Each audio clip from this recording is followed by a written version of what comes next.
नमस्कार जैन, कैसे हो आप लोग सब। आज हम लोग बात करेंगे इंडियन रेलवेज़ के बारे में। इंडियन रेलवेज़ में अभी क्या चल रहा है, जुलाई 2025 के हिसाब से क्या क्या चीज़ें हो रही हैं, क्या क्या चीज़ें नई नई होने वाली हैं अगले 5 से 10 सालों में, वो सब मैं आपको बताऊंगा।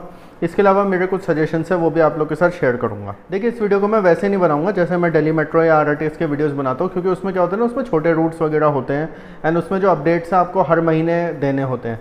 रेलवेज़ का जो वीडियो है मैं यूजुअली 6 महीने साल भर में एक बार बनाता हूँ, क्योंकि रेलवे के जो प्रोजेक्ट्स होते हैं ना, एक तो वो पूरे इंडिया में चल रहे होते हैं, तो बहुत बार ऐसी इन्फॉर्मेशन होती हैं जो हम लोग को एकदम नहीं पता चलती है। एंड इसके अलावा ये भी होता है कि कभी कहीं पे काम हो रहा था, कभी कहीं पे काम हो रहा है। एंड यूजुअली जो रेलवे के जो प्रोजेक्ट्स होते हैं ना, उनके अपडेट्स भी जो है ज़्यादा फ्रीक्वेंटली नहीं आते हैं। हमें 6 महीने से साल भर के गैप पे ही रेलवे के प्रोजेक्ट्स सुनने को मिलते हैं। तो अभी पहले तो मैं आपको बताता हूँ रेलवेज़ में अभी चल क्या रहा है। देखिए, रेलवेज़ आप लोगों को पता ही है कि हमारे देश की लाइफलाइन है। हमारे देश में हज़ारों किलोमीटर की रेलवेज़ है। अब देखिए, ट्रैकिंग का काम चल रहा है बहुत सारी जगह, जैसे कहीं पे जहाँ पे 2 ट्रैक्स हैं वहाँ पे 3 ट्रैक्स हो रहे हैं, कहीं पे 4 ट्रैक्स हो रहे हैं। जैसे दिल्ली से भोपाल वाला जो पूरा रूट है, इसको क्वाड्रुपल किया जा रहा है, मतलब 2 ट्रैक्स की जगह 4 ट्रैक्स करे जाएंगे, ताकि जो ट्रैफिक है, नॉर्थ साउथ वाला ट्रैफिक है जो कि भोपाल ग्वालियर के थ्रू जाता है, उन सबको जो है काफ़ी अच्छी कनेक्टिविटी मिले। एंड ये जो नई ट्रैक्स बन रही है अभी 160 किलोमीटर्स के पर आवर की स्पीड के हिसाब से बनाई जा रही है। तो जो वंदे भारत एक्सप्रेस जो 130 या 110 पे चल रही थी, उसको जो है 160 पे अपग्रेड कर दिया जाएगा। प्रेजेंटली इंडिया में केवल एक ही सेक्शन ऐसा है जो पलवल से आगरा के बीच में जो 160 पे ट्रेन चल सकती है, but due to some operational reasons अभी उसको भी सस्पेंड कर रखा है, मतलब अभी 130 किलोमीटर्स पे ट्रेन चल रही है। इसके अलावा अहमदाबाद से मुंबई वाला सेक्शन मैंने सुना था कि 160 हो चुका है, बट कुछ चेक्स वगैरह रह गए, सेफ्टी चेक्स वगैरह रह गए हैं, बट वो भी अभी तक 160 पे पूरी तरीके से अपग्रेड नहीं हुआ है। एंड ये जो 160 पे अपग्रेड करने वाला जो चीज़ है, ये बहुत ज़्यादा टाइम ले रही है। इसके बारे में मैं सजेशंस में ज़रूर बात करूँगा। इसके अलावा जो और अपडेट्स हैं वो ज़्यादातर मैन्युफैक्चरिंग से रिलेटेड है, एंड मैन्युफैक्चरिंग बहुत ज़्यादा अच्छी चल रही है। अब प्रॉब्लम यह है कि मैन्युफैक्चरिंग तो बहुत ज़्यादा अच्छी चल रही है, बट जो ऑपरेशनल फॉल्ट्स हैं वो बहुत सारे आ रहे हैं। तो ऑपरेशनल फॉल्ट्स के बारे में भी सजेशंस में मैं बात करूँगा। पहले मैं आपको मैन्युफैक्चरिंग का बताता हूँ। मैन्युफैक्चरिंग जो है, अब जैसे कपूरथला में एक है फैक्ट्री है, फिर आईसीएफ चेन्नई है, फिर उसके अलावा बनारस में एक फैक्ट्री है, फिर लातूर में भी एक फैक्ट्री खुली है। इसके अलावा और एक आंध्रा में भी एक फैक्ट्री की बात चल रही है, तेलंगाना में भी एक प्लांट है। इन सब जगह काम चल रहा है। रायबरेली में भी एक छोटी सी फैक्ट्री है। ये सब बहुत सारी जगह काम चल रहा है। इसके अलावा बिहार में लोकोमोटिव्स वगैरह बन रहे हैं। फिर लोकोमोटिव्स के और भी अलग अलग फैसिलिटीज़ हैं। सीमेंस कर रहा है, आरवीएनएल है, एल्स्ट्रॉम है। इसके अलावा और जो अलग अलग कंपनीज़ हैं वो भी अपना काम कर रही हैं। तो काम तो सब बहुत ज़्यादा अच्छा हो रहा है when it comes to train manufacturing. Locomotives की मैन्युफैक्चरिंग बहुत ज़्यादा अच्छी है, वैगन्स की मैन्युफैक्चरिंग बहुत ज़्यादा अच्छी है। एलएचबी कोचेज़ जो करना था, बहुत सारी ट्रेन्स को ऑलरेडी कर चुके हैं, एंड जो बची हुई ट्रेन्स है वो भी बहुत जल्दी हो जाएंगी। एलएचबी कोचेज़ जो हैं बहुत ज़्यादा अच्छी हैं, एक तो काफ़ी ज़्यादा स्पेशियस है, एंड सबसे बड़ी बात यह है कि ये 130 से लेके 160 किलोमीटर की स्पीड को भी सपोर्ट करती हैं। एंड एक बहुत बड़ा फैक्टर इसमें यह है कि in a event of an accident ये एक दूसरे के ऊपर नहीं गिरती हैं। अब हालांकि कुछ लोग ये बात बोल रहे थे कि जो बालासोर में जो एक्सीडेंट हुआ था उसमें भी एलएचबी कोचेस थी, तो वो क्यों गिरी थी। देखिए, वो वाली जो एक्सीडेंट हुआ था उसमें भी वो एक्सीडेंट और ज़्यादा सीरियस हो सकता था। It was because of LHB coaches की कैजुअलिटीज़ कम हुई थी। आई नो कि 290 कैजुअलिटीज़ बहुत ज़्यादा होती हैं, बट माइंड यू अगर पुराने टेक्नोलॉजी की कोचेस होती तो आप मान के चलो 500 से ऊपर कैजुअलिटीज़ ज़रूर होती। एंड उसमें केवल जो 21 कोचेस जो डिरेल हुए थे, उसमें से केवल 1 या 2 कोचेस ही ऐसे थे जो एक के ऊपर एक चढ़े थे। नहीं तो जो पुरानी कोचेस थी वो एकदम ही किसी दूसरे कोच के ऊपर चढ़ जाती थी, एंड बहुत ज़्यादा उसमें सेफ्टी का फैक्टर था। तो आप मान के चलो कि मैं ये नहीं कह रहा कि 290 बहुत ज़्यादा कम है या कुछ है। ऑब्वियसली एक भी इंसान मरता है तो वो बहुत बड़ी एक न्यूज़ होनी चाहिए, बट कहीं ना कहीं मैं ये ज़रूर बोल सकता हूँ कि एलएचबी कोचेस की वजह से जो कैजुअलिटीज़ हैं वो कम हुई थी। अब और तो देखिए, अभी तक हमें नहीं पता कि वो एक्सीडेंट किस वजह से हुआ था, क्या है क्या नहीं है। कुछ लोग कहते हैं सावटाज था, कुछ लोग कहते हैं कि ह्यूमन एरर था, क्या है क्या नहीं है। बट ये चीज़ ज़रूर है कि एलएचबी कोचेज़ ने जो है ट्रेन्स को ज़्यादा सेफ़र बनाए हैं। इनफैक्ट पिछले कुछ सालों में ही मैंने बहुत सारे ऐसे केसेस सुने हैं जहाँ पे ट्रेन्स डिरेल हो गई, एंड क्योंकि एलएचबी कोचेस थी इसलिए वो एक के ऊपर एक नहीं चढ़ी, एंड कैजुअलिटीज़ नहीं हुई, केवल इंजरीज हुई। तो ऐसे भी बहुत सारे केसेस हमने सुने हैं। होता क्या है कि जो एक बड़ा एक्सीडेंट होता है उसकी न्यूज़ बन जाती है, एंड जो एक्सीडेंट टल जाता है उसकी न्यूज़ नहीं बनती है। तो इसलिए एलएचबी कोचेस ओवरऑल अगर देखा जाए तो सेफ्टी पॉइंट ऑफ व्यू से बहुत ज़्यादा अच्छी हैं। तो एलएचबी कोचेस जो करी जा रही है वो बहुत ज़्यादा सही एक फ़ैसला है गवर्नमेंट का इन इंडियन रेलवेज़ का, जो कि बहुत ज़्यादा सेफ्टी बढ़ाता है हमारी इंडियन रेलवेज़ की। इसके अलावा लोकोमोटिव्स को मैंने आपको बता ही दिया। इसके अलावा एक और अच्छी चीज़ क्या हो रही है कि जब से डेडिकेटेड फ्रेट कॉरिडोर्स बने हैं तब से बहुत सारा मालगाड़ियों का ट्रैफिक जो है इन दोनों डीएफसी पे डाइवर्ट हो चुका है। एंड माइंड यू, ये केवल डीएफसी केवल ईस्टर्न एंड वेस्टर्न साइड पे ही है, मतलब केवल ये अराउंड 2500 किलोमीटर के डीएफसीज हैं, तब इतना ज़्यादा फ़ायदा हो रहा है। तो आप सोच सकते हो कि अगर जो ये और 3 प्रोजेक्ट्स जो अभी प्रपोज्ड हैं, जैसे मैंने आपको 2-3 हफ्ते पहले डेडिकेटेड फ्रेट कॉरिडोर का जो एक वीडियो बनाया था उसमें मैंने आपको बताया था 3 अब नए रूट्स की तैयारी शुरू हो चुकी है। तो जब ये 3 रूट्स नए बन जाएंगे तो आप सोच सकते हो कि कितना सारा मालगाड़ियों का ट्रैफिक जो है डाइवर्ट हो जाएगा। एंड आप मान के चलो उन 3 रूट्स के बनने के बाद ऑलमोस्ट 70 to 80% मालगाड़ियाँ पूरे इंडिया में डाइवर्ट हो जाएंगी। अभी क्या सिचुएशन है कि 70 to 80% मालगाड़ियाँ जो इन दोनों सेक्शंस पे, मतलब दिल्ली मुंबई एंड दिल्ली हावड़ा वाले जो सेक्शन पे, वो डाइवर्ट हुई हैं। बट पूरे इंडिया में अगर हमें डाइवर्ट करनी है तो हमें 5 से 6 कम से कम डीएफसीज चाहिए। इनफैक्ट मैं तो ये भी सजेस्ट करता हूँ कि और ज़्यादा भी डीएफसीज बनाए जा सकते हैं, क्योंकि देखिए डीएफसीज जो है वो एक इकोनॉमिक ग्रोथ ड्राइवर है एंड वो बहुत ज़्यादा मदद करेंगे हमारे देश की इकोनॉमी को बढ़ाने में एंड इंडियन रेलवेज़ को डिकंजेस्ट करने में। एंड एक चीज़ और भी है कि फ्रेट से इंडियन रेलवेज़ को फ़ायदा भी बहुत ज़्यादा होता है, उनकी इनकम सबसे ज़्यादा फ्रेट से ही होती है। तो एक तो हमें फ़ायदा डीएफसी से हुआ है, इसके अलावा लोकोमोटिव एंड कोचेज़ का तो मैंने आपको बता ही दिया। इसके अलावा एक और चीज़ हो रही है कि इंडियन रेलवेज़ जो है एंड इंडियन रेलवेज़ में जो भी कंपनीज काम करते हैं वो अब अलग अलग प्रोजेक्ट्स भी ले रहे हैं। जैसे आरवीएनएल है, आरवीएनएल एक बहुत फेमस कंपनी है। आरवीएनएल ने भी कॉन्ट्रैक्ट जीता है साकेत जी ब्लॉक से लाजपत नगर तक की मेट्रो बनाने का। आप लोग को ने अगर दिल्ली मेट्रो का मेरा वीडियो देखा तो आपको पता होगा कि एक 6th लाइन मतलब एक छठा जो प्रोजेक्ट है फेज़ 4 में, वो है साकेत जी ब्लॉक से एक एस्पर लाइन बनानी है लाजपत नगर तक, गोल्डन लाइन जो है दिल्ली मेट्रो की, उसका जो कॉन्ट्रैक्ट है वो आरवीएनएल ने जीता है। तो उसके अलावा मुंबई मेट्रो, उसके अलावा नागपुर मेट्रो और भी अलग अलग जगह की जो मेट्रो सिस्टम्स है उसमें भी आरवीएनएल हो गई, आईआरएफसी हो गई, बहुत सारी ऐसी कंपनीज़ हैं जो कि कॉन्ट्रैक्ट्स वगैरह जीतती हैं। एंड मतलब वो लोग भी वहाँ पे अपना काम दिखाते हैं, वहाँ पे अपनी एक्सपर्टीज़ वगैरह दिखाते हैं। एयरकॉन हो गई, इसके अलावा राइट्स हो गई, बहुत सारी ऐसी कंपनीज़ हैं जो कि रेलवेज़ में बहुत ज़्यादा अच्छा काम कर रही हैं। तो ओवरऑल देखा जाए तो रेलवेज़ में जो काम मैन्युफैक्चरिंग से रिलेटेड है, ट्रेन्स बनाना हो, वंदे भारत एक्सप्रेस, अमृत भारत एक्सप्रेस अभी आप देखिए कितनी अच्छी बनी है ट्रेन, जो बहुत ज़्यादा फ़ायदा दे रही है। जो नई नई ट्रेन्स बन रहे हैं, जो पुरानी ट्रेन्स में जो अपग्रेडेशंस वगैरह चल रहे हैं, वो सब तो बहुत अच्छा हो रहा है। इसके अलावा अभी जो एक्सपोर्ट्स हो रहे हैं वो भी बहुत ज़्यादा सही हो रहा है। अब मैं बात करूँगा कुछ ऐसी चीज़ों की जो कि मेरे सजेशंस हैं एंड जो कुछ ऐसी प्रॉब्लम्स हैं इंडियन रेलवेज़ में जो ठीक करने की ज़रूरत है। देखिए, अगर आपके पास मर्सिडीज़ बेंज है एंड आप चाहते हो कि मैं मर्सिडीज़ अच्छी तरीके से चलाऊं, तो आपको एक हाईवे भी चाहिए। जब से दिल्ली मुंबई एक्सप्रेस से खुला है तब जाके लग्जरी गाड़ियों की सेल्स बढ़ी हैं। जब से हाईवेज़ बनने शुरू हुए हैं, जब से एक्सप्रेसवेज वगैरह बने, तब से लग्जरी गाड़ियाँ ज़्यादा बिकने लगी हैं। वो इस वजह से है क्योंकि आपके पास गाड़ी कितनी अच्छी हो, अगर आपके पास रोड अच्छी नहीं है या आपके पास ड्राइविंग कंडीशंस अच्छी नहीं है तो आप उस गाड़ी का मज़ा नहीं ले सकते हो। सिमिलरली रेलवेज़ में भी आप वंदे भारत एक्सप्रेस बना दो, अमृत भारत एक्सप्रेस बना दो, कितनी आप अच्छी ट्रेन्स बना दो, अगर आपका ट्रैक सिस्टम, रेलवे सिस्टम्स या फिर रेलवे स्टेशंस या जो आपका पूरा रेलवे नेटवर्क है वही अगर ढंग से नहीं बना हुआ है तो आप मान के चलो कि आप उस स्पीड को कभी इंजॉय नहीं कर पाओगे। अब वंदे भारत एक्सप्रेस के लिए हम कहते रहे कि 160 पे जा सकती है, 180 तक भी टच कर सकती है, बट उसका फ़ायदा क्या है, 130 तक भी वो बहुत कम रूट्स पे टच कर पाती है। एंड इसके अलावा बहुत सारे ऐसे फैक्टर्स भी होते हैं जिस वजह से वो उसकी जो एवरेज स्पीड है वो 80-90 किलोमीटर, कभी कभी तो 60-70 किलोमीटर पे भी रह जाती है। तो अब मैं बात करूंगा कुछ ऐसे सजेशंस के ऊपर जिससे हम ये सारी प्रॉब्लम्स भी ठीक कर सकते हैं एंड इंडियन रेलवेज़ को एक दुनिया का वर्ल्ड क्लास सिस्टम बना सकते हैं। पहली चीज़ होगी tracking system and signalling systems.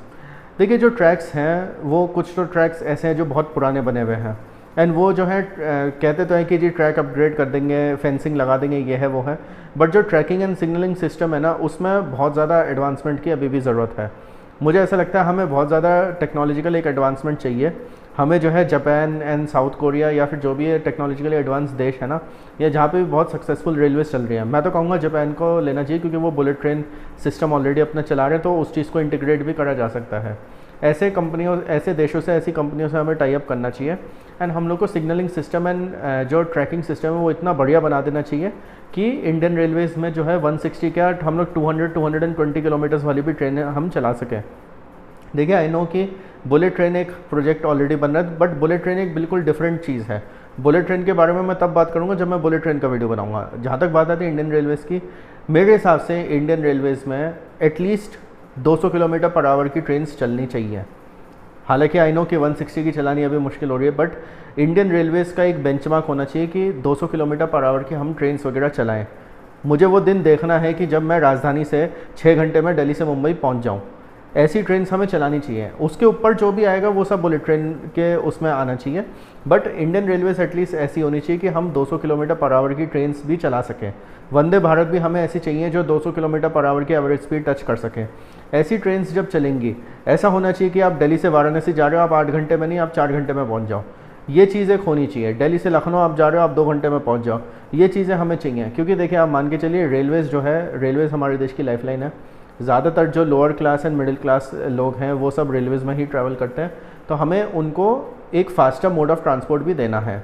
तो इसलिए tracking system and signalling system बहुत ज़्यादा दुरुस्त और बहुत ज़्यादा अच्छा करने की ज़रूरत है। एक तो सिग्नलिंग सिस्टम में जहाँ जहाँ हो सके एआई को यूज़ करना चाहिए, टेक्नोलॉजिकल मतलब जितनी एडवांसमेंट्स हैं उन सबको यूज़ करना चाहिए, ताकि जो भी मतलब जैसे आजकल जो एआई सिस्टम्स आ रहे हैं वो आज की डेट में इतने ज़्यादा एडवांस्ड हैं कि कोई भी एक्सीडेंट की सिचुएशन होती है, कुछ होती है, तो ऑटोमेटिकली ट्रेन को स्लो कर सकते हैं। बहुत सारी ऐसी चीज़ें, जैसे कवच सिस्टम है। कवच सिस्टम क्या है? कवच सिस्टम भी एक पार्ट ऑफ ट्रैकिंग सिस्टम है जो हेल्प करेगा। बट हमें कवच सिस्टम में ये नहीं चाहिए कि भाई इस साल हम 2000 किलोमीटर करेंगे, उससे अगले साल हम 3000 किलोमीटर करेंगे, उससे अगले साल हम 5000 किलोमीटर करेंगे। उससे कोई फ़ायदा नहीं है, क्योंकि बात सिंपल सी ये है कि इंडिया में ऑलमोस्ट 70,000 किलोमीटर का पूरा रेलवे नेटवर्क है। एंड एक स्टडी के हिसाब से बताया गया रोज़ 15 से 20 किलोमीटर रेलवे लाइन और डल रही है, मतलब जो ट्रिपलिंग और क्वाड्रुपलिंग वगैरह हो रहा है, तो ये तो फिर काम चलता रहेगा। तो हमें कवच सिस्टम जो है, मतलब ऐसे करना चाहिए कि 10-12 हज़ार किलोमीटर हम लोग को एक साल में करना चाहिए। इस तेज़ी से काम होना चाहिए, क्योंकि कवच सिस्टम जो है बहुत एक इंपॉर्टेंट सेफ्टी सिस्टम है जो हम लोग को चाहिए। इसके अलावा सिग्नलिंग तो मैंने बताया ही, तो इन सब का एक कोऑर्डिनेशन होना चाहिए। एंड यस, पूरे इंडियन रेलवेज़ के नेटवर्क को फेंसिंग कर देनी चाहिए।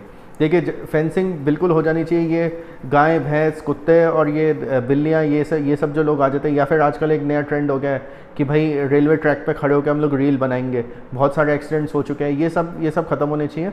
जितने भी इंडियन रेलवेज़ की ट्रैक्स हैं उन सबको फेंसिंग कर देनी चाहिए। इसके अलावा जो फाटकों पे जो काम चल रहा है वो तो ऑलमोस्ट हो ही चुका है। 70 to 80% फाटक बंद हो चुके हैं। बट ये है कि जो बचे फाटक हैं उनको भी अब ख़त्म करने की ज़रूरत है। अभी रिसेंटली तमिलनाडु में एक इंसिडेंट हुआ है कि एक स्कूल वैन जा रही थी, एंड जो स्कूल वैन का जो ड्राइवर था उसने जल्दी में जो है फाटक को स्किप कर दिया, एंड ट्रेन आ गई, एंड उसका तो कुछ नहीं हुआ, 2-3 बच्चों की डेथ हो गई। तो देखिए हमें ऐसे सैड इंसिडेंट्स नहीं चाहिए। एंड मैं खुद बहुत सारी ऐसी जगह जानता हूँ, दिल्ली एनसीआर में एंड प्लस उत्तर प्रदेश में, जहाँ पे मैं पहले जाता था तो 4-4, 5-5 फाटक पड़ते थे, बट आज की डेट में एक भी नहीं पड़ता। तो बहुत ज़्यादा मज़ा आता है कि भाई कोई फाटक नहीं है, कोई भाई देखिए जो ट्रेन है उसके लिए भी कोई रुकावट नहीं है, एंड ट्रेन के लिए तो वैसे भी नहीं होती, चलो गाड़ियों के लिए कोई रुकावट नहीं है। हाईवेज़ बन गए, ऊपर से आप निकल जाओ, एलिवेटेड बन गया, अंडरपास बन गया, कुछ भी है, ये सब चीज़ें होनी चाहिए। तो ये सारी चीज़ें मैं ट्रैकिंग एंड सिग्नलिंग में डालूंगा। ट्रैकिंग एक तो ऐसी हो जानी चाहिए कि 200 किलोमीटर की आप ट्रेन चला सको। दूसरा फेंसिंग हो जानी चाहिए। तीसरा सिग्नलिंग सिस्टम इतना ज़्यादा स्ट्रॉन्ग कर दो कि मतलब सेफ्टी बिल्कुल प्रायोरिटी होनी चाहिए, कि 200 किलोमीटर पर आवर पे भी आपकी ट्रेन बहुत ज़्यादा सेफ़ चल रही है। मतलब आप ना केवल आप तेज़ पहुंच पा रहे हो, बट आप जो है सेफली भी अपनी डेस्टिनेशन पे पहुंच पा रहे हो। दूसरा पॉइंट होगा रेलवे स्टेशन अपग्रेडेशंस। अब देखिए सिग्नलिंग और ट्रैकिंग अगर हम ठीक कर रहे हैं तो रेलवे स्टेशन भी ठीक करने ज़रूरी है।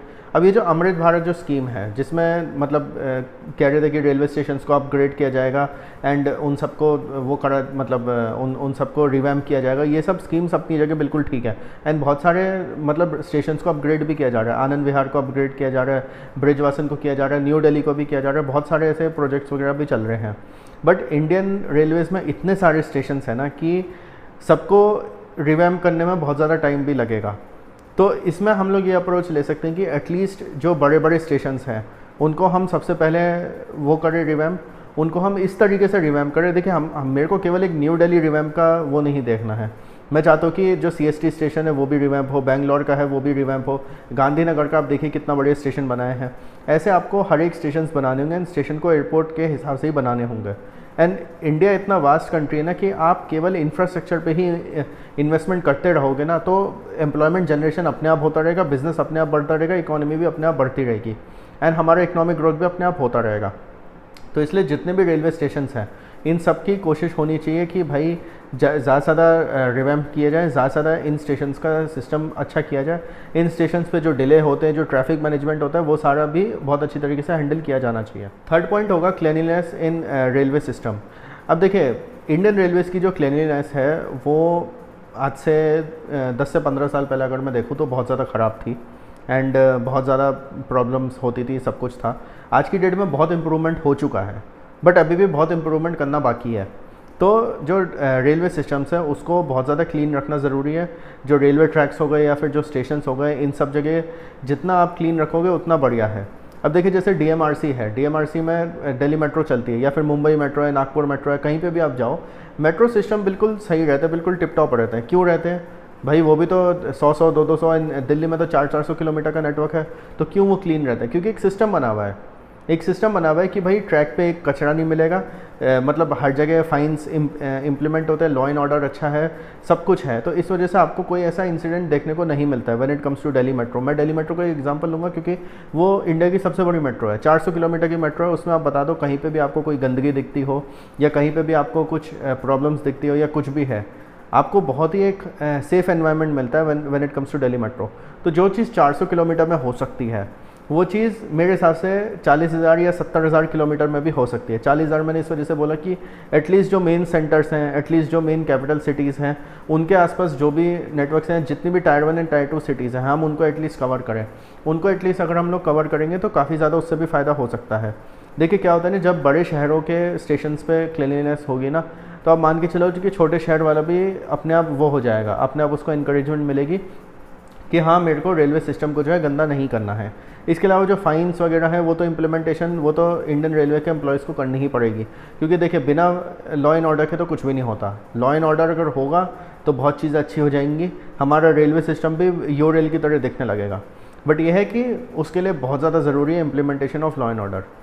अब आते हैं फोर्थ पॉइंट के ऊपर, एंड फोर्थ पॉइंट होगा food and amenities in railway system. अब देखिए बहुत सारी ऐसी शिकायतें आती हैं कि वंदे भारत जैसी आपने ट्रेन चला दी हैं बट फूड की क्वालिटी अच्छी नहीं है या कुछ भी है, या फिर अब तो आजकल एक नई चीज़ स्टार्ट हो गई है कि लोगों को पता है कि भाई खाने पे हम रिलाई नहीं कर सकते हैं, तो वो क्या कहते हैं ज़ोमैटो पे आता है एक फूड ऑन ट्रेन, या फिर जैसे रेल रेस्टोरेंट एक ऐप है, और भी बहुत सारी ऐप्स है जो अब आपको डिलीवर कर देती है। आप अपना कोच नंबर बता दीजिए, आपको किस जगह पे खाना चाहिए वो बता दीजिए, वो सारी चीज़ें मतलब अब चीज़ें अवेलेबल हो चुकी हैं। तो बहुत सारे लोग अब यही चीज़ें कर रहे हैं, बट हमें ये चीज़ नहीं चाहिए। IRCTC एक केटरिंग सर्विस भी तो चलाती है ना, तो IRCTC को कहीं ना कहीं ये चीज़ अब देखनी पड़ेगी कि हमें केवल टिकटिंग नहीं करनी है, हमें केटरिंग भी करनी है। अगर आपसे केटरिंग नहीं होती है, अगर आपको लगता है केटरिंग नहीं हो पा रही है, तो आप इसको आउटसोर्स कर दो भाई। चाहे एयर इंडिया हो, चाहे इंडिगो हो, या जितनी भी एयरलाइंस हों, खासकर जो भी फुल सर्विस कैरियर्स होती हैं, इन सब में भी जो खाना होता है, अब आप ये तो नहीं कह सकते ना नहीं एयरपोर्ट या प्लेन से जो लोग ट्रैवल करते हैं क्योंकि वो अमीर हैं इसलिए हम उनको हाई क्लास चीज़ें देंगे, बट फिर रेलवे वालों को आप क्यों वो कर रहे हो? ये तो एक तरीके से आप डिस्क्रिमिनेशन कर रहे हो कि नहीं रेलवे वाले जो है वो मिडिल क्लास हैं, लोअर क्लास हैं, इस वजह से हम उन्हें ज़्यादा कुछ वो नहीं करेंगे। तो मेरे ख्याल से तो बेस्ट ये है कि आपको एक तो आपकी सेलेक्टेड ही ट्रेन है जिसमें आपको खाना देना होता है। वंदे भारत है, राजधानी है, इसके अलावा शताब्दी है, सेलेक्टेड आपकी ट्रेन है जिसमें आपको खाना देना होता है। आप उनमें सबसे बढ़िया और अच्छी क्वालिटी का आप खाना दीजिए। मैं आपको बताऊं इंडिया की जो जनता है ना वो ऐसी है, आप वंदे भारत पे 100 रुपये एक्स्ट्रा कर दो फेयर, उन्हें फ़र्क नहीं पड़ेगा। बट अगर आपने 100 रुपये एक्स्ट्रा करके फूड क्वालिटी अच्छी कर दी ना, वो माइंड नहीं करेंगे। इंडिया की जनता ऐसी है, वो हो सकता है कुछ लोग शोर मचाए कि अरे रेलवे के प्राइस बढ़ गए, वंदे भारत का प्राइस बढ़ गया, कुछ भी है। मैं एक चीज़ अच्छी तरीके से जानता हूँ, अगर आप सर्विस देते हो तो आप कितने पैसे निकलवा सकते हो। कितने पैसे का मतलब ये नहीं है कि आप 10-10 हज़ार की टिकट कर दो फिर तो आदमी फ़्लाइट ही ले लेगा, मैं वो बात नहीं कर रहा हूँ। बट हाँ, अगर आप सर्विस अच्छी दे रहे हो तो लोग पे करते हैं। वंदे भारत एक्सप्रेस भी जब आई थी तो सब लोगों ने कहा था अमीरों की ट्रेन होगी, अमीरों की ट्रेन होगी। आप आज की डेट में आप जाके देखो वंदे भारत का चाहे कितने का ही टिकट हो, लोग ट्रैवल करते हैं, मिडिल क्लास भी करता है, लोअर क्लास भी करता है ट्रैवल, क्योंकि उनको ये चीज़ दिखती है कि हमें एक तो खाना मिलता है, अच्छा ठीक ठाक खाना मिल जाता है, एंड सबसे बड़ी बात क्या है, ट्रेन तेज़ चलती है तो आपको सर्विस मिल रही है। अगर आप इतने पैसे ले रहे हो एंड आप अच्छी सर्विस भी दे रहे हो, लोग आपको सपोर्ट करेंगे, लोग टिकट खरीदेंगे एंड लोग उसमें ट्रैवल करेंगे, ये ट्रेन सक्सेसफुल ज़रूर होंगी। इसके अलावा जो और ट्रेन है जिसमें आप लोग खाना नहीं देते हो, तो उसमें मैं एक चीज़ बोलूँगा कि जैसे सारी ट्रेनों में आप एक पेंट्री कार को ऐड कर दो एंड फूड को सेल करो, जैसे इंडिगो करता है। इंडिगो क्या करता है? इंडिगो फूड को सेल करता है, तो आप वैसे ही चीज़ें आप कर सकते हो। अब आप ऐसे फूड को सेल करोगे एंड उसमें आप अच्छी क्वालिटी का फूड रखो, सारे अच्छे मतलब जो भी चीज़ें होती हैं वो सब रखो, आप अच्छे अच्छे फूड आइटम्स रखो, अच्छे अच्छे स्नैक्स रखो, बिस्किट्स रखो, सब कुछ आप रखो और उसको आप ऑन बोर्ड आप सेल करो। आप हर एक ट्रेन में एक एक पेंट्री कार एक्स्ट्रा लगा दो, आप देखो उससे कितना फ़ायदा होगा। फिफ्थ पॉइंट होगा इंक्रीज़ फ्रेट रेवेन्यू। अब देखिए फ्रेट रेवेन्यू कम है, इस वजह से कह रहा हूँ क्योंकि फ्रेट ही एक ऐसा ऐसी चीज़ है जिससे रेलवे सबसे ज़्यादा कमाती है। आई नो कि बहुत सारी ऐसी और चीज़ें जिसको मोनेटाइज किया जाता है, बट फ्रेट एक ऐसी चीज़ है जिससे रेलवे सबसे ज़्यादा कमाती है। तो फ्रेट को जो है और ज़्यादा मोनेटाइज एंड और ज़्यादा कैपिटलाइज करने की ज़रूरत है। एंड कहीं ना कहीं इंडियन रेलवेज वो कर भी रही है, क्योंकि अभी जैसे मैंने देखा है अमेजॉन की अपनी ट्रेन चल रही है, अडानीज़ भी अपनी ट्रेन चलाने की सोच रहा है।